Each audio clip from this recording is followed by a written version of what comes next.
Good morning बच्चों, कैसे हैं आप सभी। हमें आशा है कि आप सभी पूर्ण रूप से स्वस्थ होंगे। बच्चों, आज हम कक्षा 6 की व्याकरण पढ़ाने जा रहे हैं। कक्षा 6 के बच्चे बहुत ध्यान से इस व्याकरण पाठ को आप पढ़ेंगे। पाठ है आज आपका, यहाँ पे लिखा हुआ है, आज आपका पाठ 5 है। कौन सा पाठ पढ़ने जा रहे हैं आप? पाठ 5। और पाठ 5 का नाम है पर्यायवाची शब्द। तो अभी तक आपने पाठ 1, 2, 3, 4 पाठ तक व्याकरण पढ़ी बच्चों। और आज अब आप पाठ 5 पढ़ने जा रहे हैं, उसका नाम है पर्यायवाची। तो बच्चों, पर्यायवाची शब्द क्या होते हैं? पर्यायवाची शब्द जो एक ही अर्थ के लिए, मतलब शब्द जो है क्या होता है, बहुत सारे होते हैं लेकिन अर्थ उनका एक निकलता है। इन्हीं सारे शब्दों को पर्यायवाची कहते हैं। पर्यायवाची आपने समझा कि पर्यायवाची शब्द किसे कहते हैं? जिन शब्दों में जो है शब्द बहुत सारे होते हैं लेकिन उनका अर्थ एक होता है, तो उन शब्दों को पर्यायवाची शब्द कहते हैं। जैसे हम आपको यहाँ पे कुछ पर्यायवाची शब्दों को लिखकर बताने जा रहे हैं।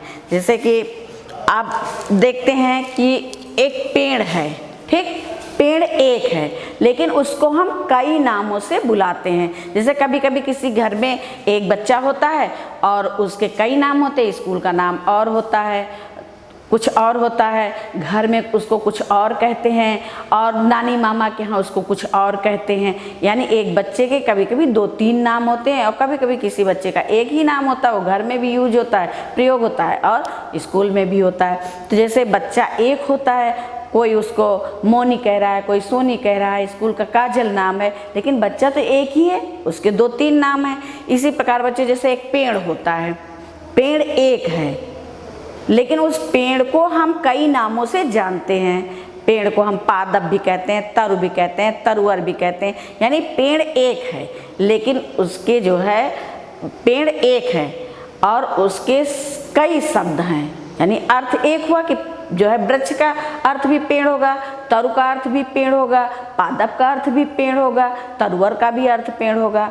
तो अर्थ एक है लेकिन उसके शब्द अनेक हैं। जैसे बच्चों, सूर्य है, सूर्य एक है, ठीक, लेकिन उसको कई नामों से जाना जाता है। जैसे सूर्य को भानु भी कहते हैं, तो भानु का अर्थ होता है सूर्य, भास्कर का अर्थ होता है सूर्य।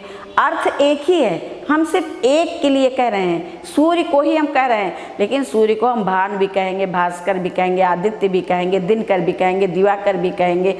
तो कहने का मतलब ये कि जो है वस्तु एक है लेकिन वो कई नामों से जानी जाती है। अर्थ उसका एक होता है और शब्द उसके अनेक होते हैं। इन शब्दों को पर्यायवाची शब्द कहते हैं। तो आइए हम कुछ पर्यायवाची शब्दों को आपको बता रहे हैं। ये पर्यायवाची शब्द ऐसे हैं, और जितने पर्यायवाची आपको दिए जा रहे हैं, अभी तो हम आपको बोर्ड में समझा रहे हैं, इसके बाद पर्यायवाची जो है, पर्यायवाची शब्दों की PDF भेजी जाएगी। उसमें जितने भी पर्यायवाची शब्द होंगे आपको सारे पर्यायवाची शब्दों को लिखना है।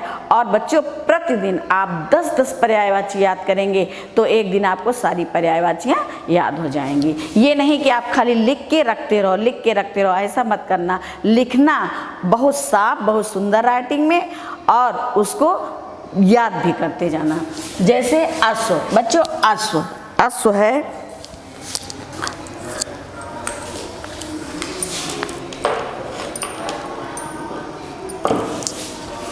ये अश्व है। अश्व को हम किन किन नामों से जानते हैं? अश्व को पहले तो हम घोड़ा भी कहते हैं। क्या कहते हैं? घोड़ा। यानी अश्व का दूसरा नाम क्या है? घोड़ा। इसको हम, मतलब दोनों का एक ही है। घोड़ा माने अश्व और अश्व माने घोड़ा, दोनों का अर्थ एक है। और इस घोड़ा को हम तुरंग भी कहते हैं, तुरंग भी कहते हैं। और घोड़े को हम हाय भी कहते हैं, हाय। और घोड़े को बाज भी कहते हैं, बाज।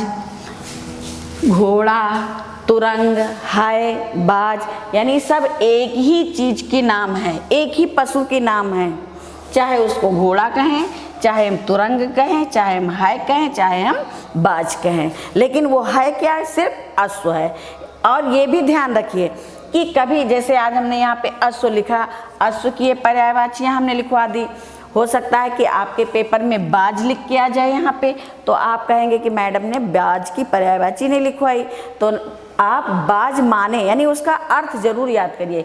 बाज का अर्थ अश्व है का अर्थ अश्व है, तुरंग का अर्थ अश्व है, घोड़ा का अर्थ अश्व है। यानी कि अश्व माने क्या होता है? घोड़ा, घोड़ा माने क्या होता है? अश्व, अश्व माने तुरंग होता है, तुरंग माने घोड़ा होता है माने अश्व होता है, अश्व माने हाय होता है, बाज माने अश्व होता है और अश्व माने बाज होता है। खाली आप इसके अर्थ जरूर याद कर लीजिए। अगर आप अर्थ याद कर लेंगे तो आपको पर्यायवाची अपने आप याद हो जाएगी। अब बच्चों आकाश, आकाश एक है लेकिन इसको हम कई नामों से जानते हैं। अर्थ एक है आकाश, लेकिन इसके कई नाम हैं। जैसे आकाश को गगन कहते हैं, गगन।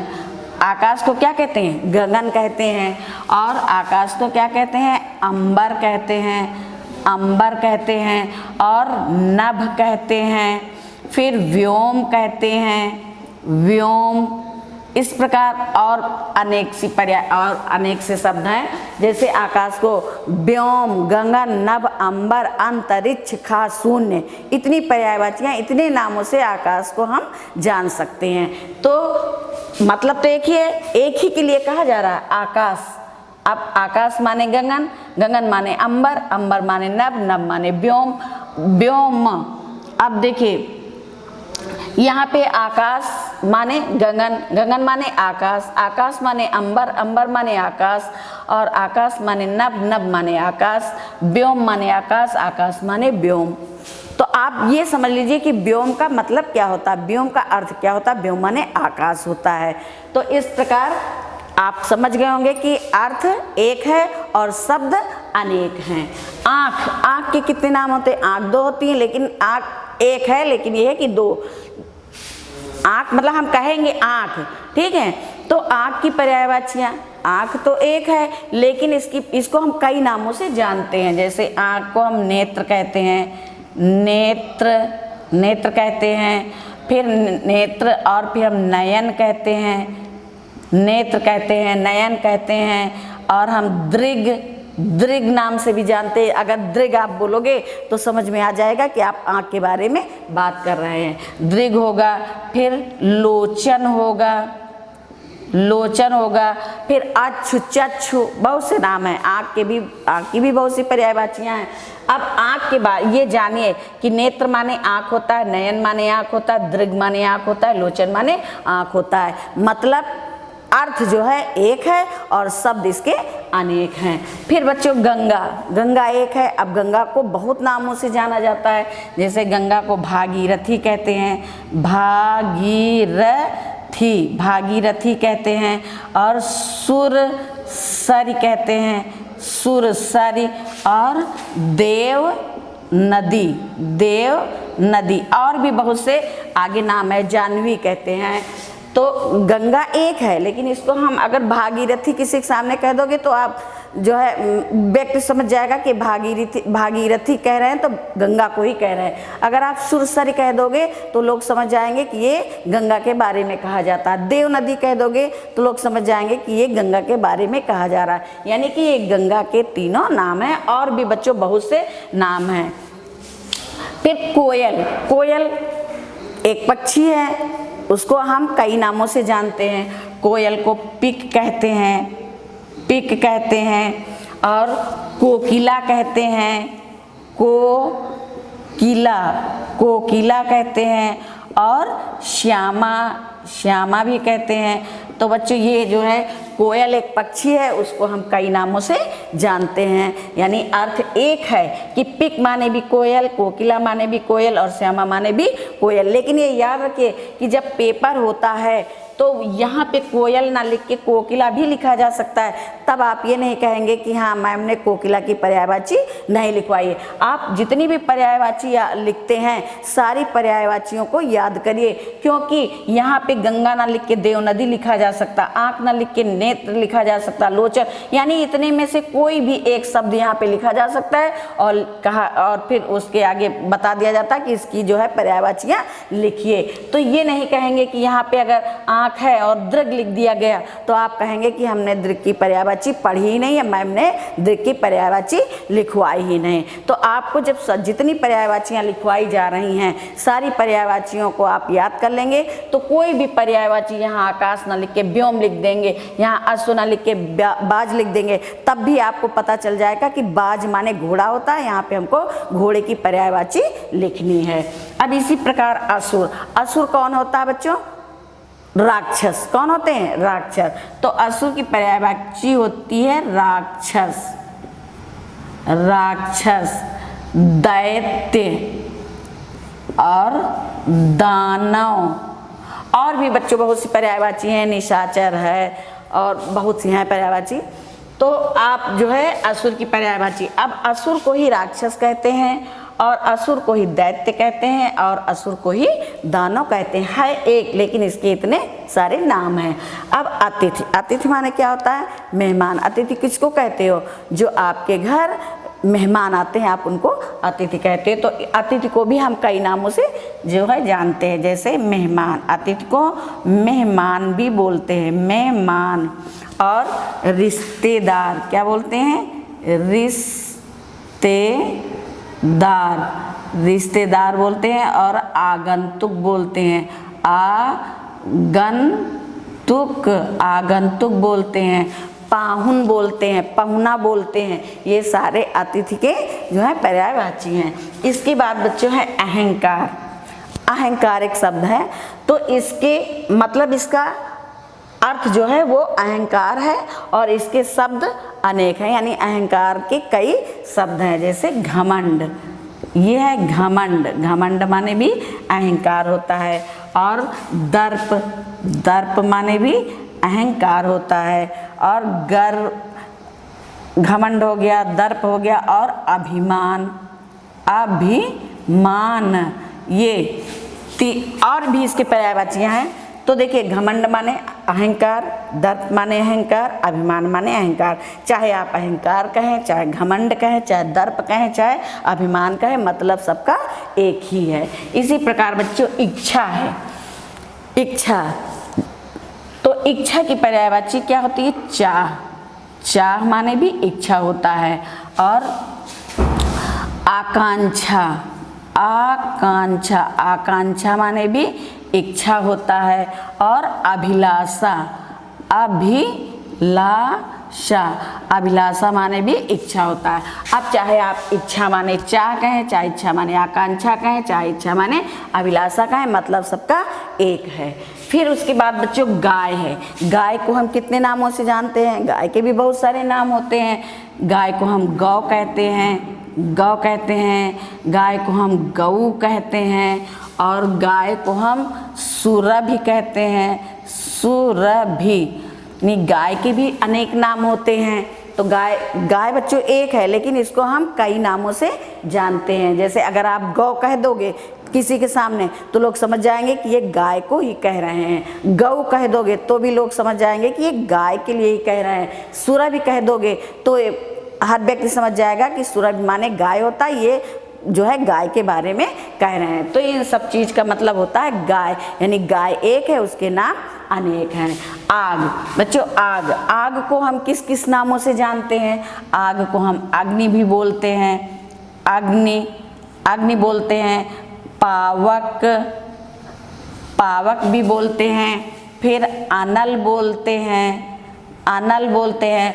हुतासन बोलते हैं, ज्वाला बोलते हैं। यानी आग के भी बहुत सारे नाम हैं। आग एक है, लेकिन आग को कई नामों से जाना जाता है। यानी कि अग्नि का अर्थ होगा आग, पावक का अर्थ होगा आग, अनल का अर्थ होगा आग। अर्थ एक ही है, लेकिन शब्द इसके कई हैं, यानी आग को हम कई नामों से जानते हैं। फिर बच्चों गणेश है। गणेश भगवान है। गणेश भगवान यानी कि गणेश एक हैं, लेकिन इनके कई नाम हैं, इनको हम कई नामों से जानते हैं। जैसे गणेश को क्या कहते हैं? गणपति कहते हैं, गणपति। अगर आप गणपति कह देते हो तो सब लोग समझ जाते हैं गणेश जी के बारे में कहा जा रहा है। फिर हम गजानन कहते हैं, गजानन, गजानन कहते हैं। और लंबोदर कहते हैं, लंबोदर। और भी बच्चों गणेश जी के बहुत सारे नाम हैं। तो नाम गणेश जी के बहुत सारे हैं, लेकिन वो सारे नाम किसके हैं? गणेश जी के। गणेश जी एक हैं, लेकिन उनको कई नामों से हम जानते हैं, यानी अर्थ एक है और शब्द अनेक हैं। फिर जल है बच्चों। जल को क्या क्या कहा जाता है? जल को पानी कहते हैं, पानी कहते हैं। जल को अम्बु कहते हैं, सलिल कहते हैं, सलिल कहते हैं। और भी बच्चों जल के भी बहुत सारे नाम हैं, अम्बु, सलिल, जल, पय, तोय, ठीक बहुत सारे नाम हैं जल के। तो जल एक है यानी पानी, तो पानी अर्थ में तो पानी एक है, लेकिन पानी को कई नामों से जाना जाता है, पानी के कई नाम हैं। फिर इसी प्रकार बच्चों नदी है। अब नदी एक है, लेकिन इस नदी के कितने नाम हैं? नदी को हम कितने नामों से जानते हैं? नदी को बच्चों सरिता कहते हैं, सरिता। अगर आप कह देते हैं सरिता तो समझ में आ जाएगा कि ये नदी के बारे में कहा जा रहा है, नदी को कहा जा रहा है सरिता। फिर नद्या और फिर तटिनी,